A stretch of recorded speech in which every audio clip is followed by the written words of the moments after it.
අපි කියමුකෝ පොලිස් දෙපාර්තමේන්තුවේ තමයි මම හිතන්නේ තමාගේ පොලිස්පතිවරයාව අත්අඩංගුවට ගන්න බැරුව දඟලනවා. මේක මහා පුදුම ලැජ්ජා සහගත තත්ත්වයක්. අපේ ගම්වල ඔය පොඩි පොඩි අපරාධවලට අත්අඩංගුවට ගැනීමට වරන්තු නිකුත් කරාම සභාපතිතුමනි ඒ පුද්ගලයාව අධිකරණ ඉදිරිපත් කිරීමට මෝසමක් අධිකරණ ඉදිරිපත් කරනවා. එහෙම මෝසම ඉදිරිපත් කරනකොට අදාළ පොලිස් උසාවිය ඇවිල්ලා පොලිස් උසාවියට ඇවිල්ලා තියෙන පොලිස් නිලධාරි මහත්තයාට ඒක දැනුවත් කරනවා. ඒ පොලිස් නිලධාරි කියනවා ප්‍රශ්නයක් නැහැ ඉදිරිපත් කරන්න කියලා හිමින්සරේ OICට පොඩි කෝල් එකක් දාලා මෙසේජ් එක පාස් කරනවා.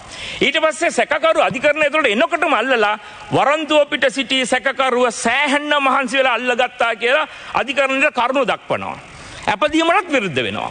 ඒ පොලිස් නිලධාරියා ඩිජිටල් ටෙක්නොලොජි එක පාවිච්චි කරන්නේ අර ජංගම දුරකථනයේ අර නිවුස් එක පාස් කරන්න විතරයි OIC මහත්තයාට.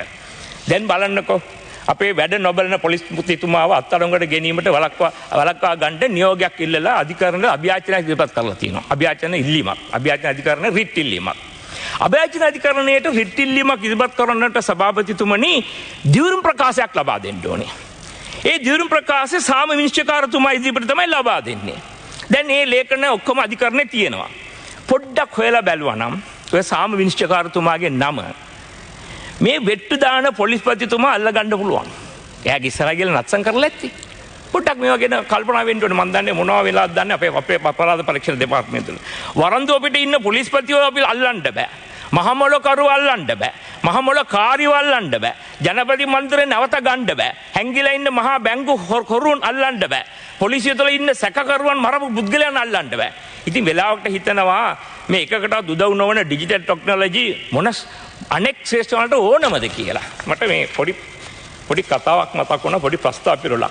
කියනවනේ කතාවක් අර යුද්ධයට නැති කඩුව කොස් කොටන්නද කියලා. මට නිකන් හිතුණා ගරු අගමැතිතුමියක් ඉන්නවා. මෙහෙම අහන්න. මහජන ආරක්ෂාවට නැති තාක්ෂණය TikTok දාන්නද? කියලා අලුත් ප්‍රස්තාව පිළිවෙලක් මට මතක් වුණා. මට හිතෙනවා මෙහෙම ගියොත් ටිකක් අපි ගෙනත් ජනතාව තුළ අප්‍රසාදයක් ඉටු වෙන්න පුළුවන්.